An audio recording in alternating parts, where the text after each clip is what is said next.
1962 में संयुक्त राज्य अमेरिका और सोवियत संघ के बीच संबंध अविश्वसनीय रूप से तनावपूर्ण है और अफवाहें हैं कि सोवियत संघ जल्द ही एक परमाणु बम गिरा देगा। अमेरिकी नागरिकों में दहशत फैल जाती है और अपने पिछवाड़े में बम आश्रय बनाना एक आम बात हो जाती है। डॉक्टर केल्विन अपने बंकर पर अतिरिक्त मेहनत करते हैं, इसे कई वर्षों तक चलने के लिए पर्याप्त आपूर्ति से भर देते हैं। एक दिन केल्विन और उनकी गर्भवती पत्नी हेलेन अपने घर पर एक पार्टी देते हैं। चीजें ठीक चल रही हैं जब तक वे टीवी पर राष्ट्रपति केनेडी का एक प्रसारण नहीं देखते हैं जिसमें वे घोषणा करते हैं कि वे सोवियत संघ के खिलाफ एक गुप्त मिशन की योजना बना रहे हैं। कोई विवरण नहीं है, लेकिन केल्विन अभी भी घबरा जाता है और सोचता है कि युद्ध शुरू होने वाला है, इसलिए वो सभी मेहमानों को बाहर निकाल देता है और अपनी पत्नी को बंकर में खींच लेता है। कुछ सेकंड बाद एक विमान शहर के ऊपर से उड़ता है और अचानक उसमें यांत्रिक खराबी आ जाती है। पायलट कुछ नहीं कर सकता और वह केल्विन के घर से टकराकर पूरी तरह से नष्ट हो जाता है। बंकर में केल्विन शोर सुनता है और सब कुछ हिलता हुआ महसूस करता है, इसलिए वह मान लेता है कि युद्ध शुरू हो गया है और जल्दी से दरवाजा बंद कर देता है। वह हेलेन को समझाता है कि वह इसे मैन्युअल रूप से नहीं खोल सकता। परमाणु कणों के वायुमंडल में सामान्य होने में लगने वाले 35 वर्षों के बाद दरवाजा अपने आप खुल जाएगा। जल्द ही अधिकारी दुर्घटना से बचे मलबे की जांच करने के लिए पहुंचते हैं और चूंकि उन्हें जीवन का कोई प्रमाण नहीं मिलता है, इसलिए वे मान लेते हैं कि केल्विन और हेलेन दुर्घटना में मर गए हैं। दिन बीतने लगते हैं और केल्विन घर जैसा महसूस करता है, लेकिन हेलेन को यह बिल्कुल पसंद नहीं है। एक दिन उसका पानी आखिरकार टूट जाता है और अपने पति की मदद से वह एक प्यारे बच्चे को जन्म देती है। जल्द ही दिन साल बन जाते हैं और उनका बेटा एडम एक प्रतिभाशाली युवा बच्चा बन जाता है। केल्विन उसे वह सब कुछ सिखाता है जो वह जानता है और उम्मीद करता है कि एक दिन एडम देश को फिर से उसके पुराने गौरव पर वापस लाएगा। सभी बुनियादी स्कूली विषयों के अलावा केल्विन एडम को मुक्केबाजी करना, फ्रेंच और लैटिन बोलना और शेयर बाजार को संभालना भी सिखाता है। हेलेन उसे घर के काम करना और यहाँ तक कि नृत्य करना भी सिखाती है। केल्विन एडम को अपने बेसबॉल कार्डों का संग्रह भी उपहार में देता है और उसे खेल समझाने की कोशिश करता है, लेकिन एडम को इतने सारे लोगों की कल्पना करने में कुछ कठिनाई होती है। दोनों माता पिता उन्हें बहुत अच्छे शिष्टाचार सिखाते हैं, लेकिन अपने बेटे के आसपास कभी गाली नहीं देते हैं, जो बहुत खुला और आश्रय में बड़ा हो रहा है। परिवार आसानी से अपनी दैनिक जीवनशैली के अनुरूप एक दिनचर्या खोज लेता है जो उन्हें मिनी मार्ट में नकली खरीदारी करने, एक टैंक में नकली मछली पकड़ने, पौधों की देखभाल करने और एडम के लिए एक अतिरिक्त कमरा बनाने की अनुमति देता है। उनके पास पढ़ने, गेम खेलने और बस आराम करने के लिए एक लाउंज क्षेत्र भी है। इस बीच उनके ऊपर जिस जमीन पर उनका घर हुआ करता था वह बिक जाती है और वर्षों तक विभिन्न व्यवसायों में बदल जाती है। पहले यह एक भोजनालय होता है, फिर एक पिज्जेरिया और बाद में एक नाइट क्लब। 1995 में एडम 33 साल का हो जाता है और उसे ऐसे उपहार मिलते हैं जो उसके माता पिता ने खुद बनाए होते हैं। जब वह मोमबत्तियां बुझाता है तो वह एक दिन सही साथी खोजने की इच्छा करता है। हेलेन उल्लेख करती है कि केवल 2 साल बचे हैं और केल्विन कहता है कि जब समय आएगा तो उसे इस जगह की याद आएगी, जिससे हेलेन दूसरे कमरे में जाकर अपनी निराशा चीख कर निकालती है। 1997 में आखिरकार 35 साल पूरे हो जाते हैं और दरवाजा अपने आप खुल जाता है। परिवार बाहर निकलने के लिए उत्साहित है, लेकिन केल्विन उनसे कहता है कि उसे पहले ये सुनिश्चित करने के लिए एक त्वरित जांच करनी चाहिए कि यह सुरक्षित है। एक विकिरण सूट पहनने के बाद वह लिफ्ट से बाहर निकलता है और एक परित्यक्त इमारत में दिखाई देता है जो नशे में धुत भिखारियों का घर बन गई है। मिलकर जमीन से चमकते हुए एक आदमी की दृष्टि से इतना चौंक जाता है कि वह बेहोश हो जाता है। फिर केल्विन इमारत छोड़ देता है, केवल सभी बदलावों से चौंक जाने के लिए। हर जगह भित्ति चित्र हैं, लोग बंदूकों को खिलौनों की तरह संभाल रहे हैं, वयस्क तो घटिया माल से भरे हुए हैं और अजीब दिखने वाले लोग हैं जिनकी भाषा वह समझ नहीं पाता है। डरा हुआ केल्विन वापस बंकर में भाग जाता है और बताता है कि हालांकि हवा सांस लेने योग्य है, पड़ोस अभी भी पागल उत्परिवर्ती जीवों से भरा एक सर्वनाश के बाद का बंजर भूमि है। वह निष्कर्ष निकालता है कि उन्हें बंकर में ही रहना होगा और उसके शब्दों के कारण हेलेन आखिरकार टूट जाती है। वह उस पर चिल्लाती है और बताती है कि वह कैद में रहने से कितनी बीमार है और एडम के लिए प्रकृति के संपर्क में आना कितना महत्वपूर्ण है। केल्विन अपना मन बदलने से इनकार कर देता है और इस बहस के कारण उसे दिल का दौरा पड़ जाता है। केल्विन के बीमार होने और आपूर्ति लगभग खत्म होने के कारण हेलेन एडम को कुछ वर्षों के लिए पर्याप्त भोजन लाने के लिए बाहर भेजने का फैसला करती है। वह उसे कुछ नकदी और एक खरीदारी सूची देती है और उसे हॉलिडे इन में रहने और एक गैर उत्परिवर्ती लड़की पर नजर रखने के लिए कहती है। एडम के जाने से पहले केल्विन उन्हें पवित्र प्राणी मानता है। एडम बाहर जाता है और आखिरकार बहुत सारी चीजें पहली बार देखकर अविश्वसनीय रूप से खुश होता है। अद्भुत आकाश, इमारतें, पेड़ और यहाँ तक कि अन्य लोग भी जो उसे एक अजीब मानते हैं। वह हर छोटी चीज पर उत्साहित हो जाता है और बुझने वाले हर व्यक्ति को नमस्ते कहता है। गलती से एक अश्वेत महिला को संबोधित करते समय एक अपमानजनक शब्द का उपयोग करता है क्योंकि वह एक और त्वचा का रंग देखकर बहुत उत्साहित होता है। जब वह वयस्क वीडियो स्टोर से गुजरता है तो वह अपनी नाक बंद कर लेता है और दूसरों को भी ऐसा करने की चेतावनी देता है। बाद में वह बस में चढ़ता है और मशीन को हिलता हुआ महसूस करके बहुत डर जाता है। जब वह अन्य यात्रियों से बात करने की कोशिश करता है तो वह पुराने शब्दों का उपयोग करता है और कोई भी उसे समझ नहीं पाता है, इसलिए वे भी उसे एक अजीब मानते हैं। आखिरकार एडम किराने की दुकान पर पहुंच जाता है और सूची से सभी सामान उठाना शुरू कर देता है। कसाई बताता है कि यदि वह एक बड़ा ऑर्डर देता है तो उसे उसके घर पर पहुंचाया जा सकता है, जिससे एडम को एहसास होता है कि उसे बनकर वापस जाने का कोई अंदाजा नहीं है।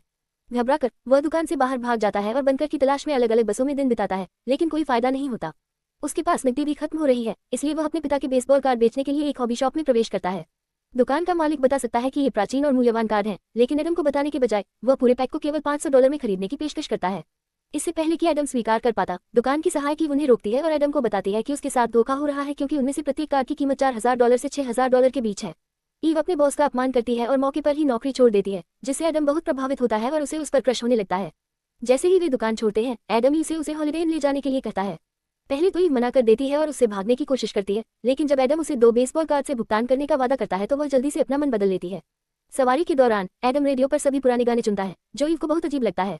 जैसे ही ईव एडम को होटल पर छोड़ती है, वह बिना कुछ कहे चली जाती है। एडम अपने कमरे में जाता है और जब वह खिड़की से बाहर देखता है तो वह 18वीं मंजिल से दिखने वाले दृश्य से चौंक जाता है। फिर वह रंगीन टेलीविजन देखने का आनंद लेता है। वह सूर्योदय देखने के लिए सुबह जल्दी उठना भी सुनिश्चित करता है। अगली सुबह ईव एडम को होटल में कार्ड वापस करने के लिए आती है, क्योंकि उसे इतने सरल काम के लिए इतना अधिक भुगतान लेने पर दोषी महसूस होता है। फिर वह जाने की कोशिश करती है, लेकिन एडम उसे एक प्रस्ताव के साथ रोक देता है। वह उसे अपनी सहायक बनने के लिए भुगतान करेगा और वह बनकर के लिए सभी चीजें इकट्ठा करने में उसकी मदद कर सकती है। ईव सहमत हो जाती है और वे 2 और वर्षों तक चलने के लिए पर्याप्त आपूर्ति खरीदने के लिए एक साथ खरीदारी करते हैं। इस प्रक्रिया में कई ट्रक किराए पर लेते हैं। एडम उसे यह बताकर भी चौंका देता है कि वह एक पत्नी ढूंढना चाहता है। खरीदारी करने के बाद ईव एडम को अपने घर ले जाती है और वह अपने रूममेट ट्रॉय से मिलता है, जो एडम को सभी तकनीक देखकर कितना आश्चर्य होता है। ये देखकर उसे ढेर सारे सवाल पूछना शुरू कर देता है। एडम झूठ बोलता है, कहता है कि वह अलास्का से है और यहाँ एक व्यापार यात्रा पर आया है। इस बीच हेलेन बहुत उत्सुक है और लिफ्ट में जग जाती है, लेकिन जैसे ही वह बाहर आती है, वह मिलकर और उसके दोस्तों को डरावना व्यवहार करते हुए देखती है और तुरंत वापस चली जाती है। अगले दिन ट्रॉय फैसला करता है कि एडम को एक फैशन मेकओवर की जरूरत है, इसलिए वह उसे एक पूरी नई अलमारी देता है, जिससे वह और भी सुंदर दिखने लगता है। अगले कुछ दिनों में ईव और ट्रॉय एडम को कई नए अनुभवों पर ले जाते हैं, जैसे आधुनिक संगीत पर नाचना, स्केटबोर्डिंग और समुद्र देखना। एडम इतना उत्साहित हो जाता है कि वह बिना किसी परवाह के सीधे पानी में कूद जाता है। उसे बेसबॉल का खेल देखने का भी मौका मिलता है और आखिरकार वह समझ जाता है कि उसके पिता को यह इतना क्यों पसंद है। एक दोपहर बारिश शुरू हो जाती है और एडम शुद्ध विस्मय में उसके नीचे खड़ा हो जाता है। जब ईव उसे देखने आती है तो एडम अपनी खुशी साझा करने के लिए उसे गले लगा लेता है, ये कहते हुए कि उसके पिता इसे एक चमत्कार कहेंगे। शाम को ईव और ट्रॉय एडम को पत्नी ढूंढने के लिए एक पुराने जमाने के स्विंग क्लब में ले जाते हैं और वे उसे बस खुद बनने के लिए कहते हैं। क्लब की महिलाएं एडम के मधुर व्यक्तित्व, सम्मानजनक व्यवहार और सुंदर रूप से तुरंत आकर्षित हो जाती हैं। ईव की प्रतिद्वंद्वी का ध्यान तुरंत उस पर जाता है और वे घुल मिल जाते हैं, जिससे ईव ईर्ष्यालु हो जाती है। वह एडम को एक तरफ खींचती है और उसे बताती है कि उसे अपने जीवन में एक प्यारी महिला की जरूरत है, न कि एक छिछोरी की। बाद में एडम एक और लड़की को नाचने के लिए कहता है और वे डांस फ्लोर पर छा जाते हैं, अपने अद्भुत नृत्य कौशल से सभी को प्रभावित करते हैं। ईव अपनी ईर्ष्या को अनदेखा करने की कोशिश करती है और अपने पूर्व प्रेमी से चैट करती है, जो एडम का मजाक उड़ाता है और उसे लड़ने के लिए उकसाता है। हालांकि एडम अपने मुक्केबाजी के सबक का उपयोग करके जल्दी से उस आदमी को डरा देता है। सभी नाटक से चिढ़कर ईव क्लब छोड़ देती है और अकेले घर चली जाती है। जब ट्रॉय आता है तो वह उसे सूचित करता है कि एडम क्लब से उसकी प्रतिद्वंद्वी के साथ चला गया, जिससे ईव को एहसास होता है कि वह एडम से प्यार करती है और उसे ढूंढने के लिए भागती है।